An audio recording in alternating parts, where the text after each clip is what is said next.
Sa malalim at misteryosong mga isla ng Indonesia, may naninirahang nilalang na tila nagmula pa sa sinaunang panahon, isang buhay na alamat, ang Komodo dragon. Ito ang pinakamalaking butiki sa buong mundo, na kayang umabot ng 3 metro ang haba at bigat na 70 kilo. Ang presensya nito ay nagdadala ng takot at paggalang, isang tunay na hari ng kagubatan na may taglay na misteryo ng libu-libong taon, ngunit hindi lang ang kakilakilabot nitong laki ang nakakapanindig balahibo. Ang Komodo dragon ay isang henyo sa pananambang at mapanlinlang na mangangaso. Tahimik itong nagtatago sa masukal na halaman, naghihintay ng perpektong pagkakataon. Kapag umatake, ang kagat nito ay hindi lang simpleng sugat, ito ay isang mabagal at tiyak na kamatayan na unti-unting lumalaganap dahil sa nakakalasong bakterya na nasa laway at bibig nito.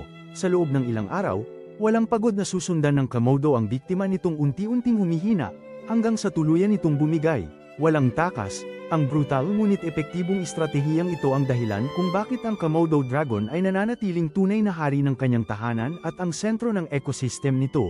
Ito ang kwento ng kaligtasan, ang purong kapangyarihan ng kalikasan, at ang patuloy na misteryo ng isa sa pinakanakamamatay na nilalang sa ating planeta.